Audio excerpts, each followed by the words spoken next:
Ah, nous allons désormais parler d'ordre de grandeur. Imaginons, on est dans un magasin, on veut faire un certain nombre de courses.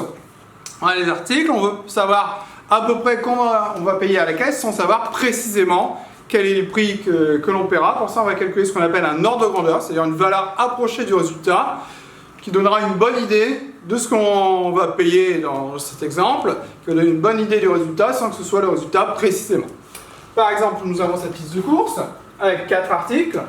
Ce prix-là, 9,99, on peut prendre 10 comme ordre de grandeur, parce que 10 est très proche de 9,99.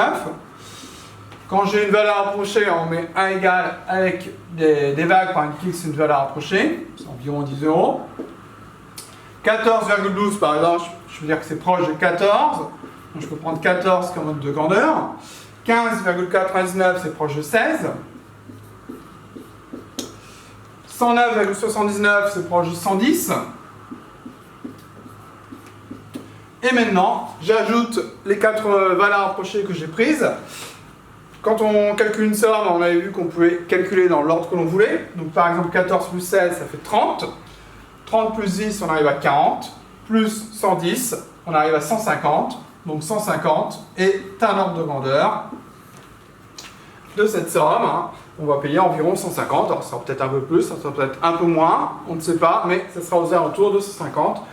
Voilà comment on fait pour trouver une idée du prix, par exemple ici que l'on va payer. Attention, on utilise des ordres de grandeur pas seulement pour les prix, pour beaucoup d'autres choses, mais là on a un exemple dans notre vie de tous les jours. Autre exemple, 102 articles à 9,50 € pièce. Donc je veux calculer un ordre de grandeur, j'ai 102 articles, donc environ 100 articles. Chaque article coûte environ 10 €. Donc je vais faire 10 fois 100, ce qui va me donner 1000.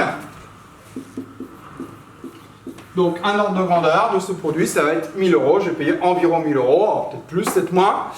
On ne sait pas exactement, mais on va payer aux alentours de 1000 €. Voilà un exemple d'utilité des ordres de grandeur et de la manière de les calculer.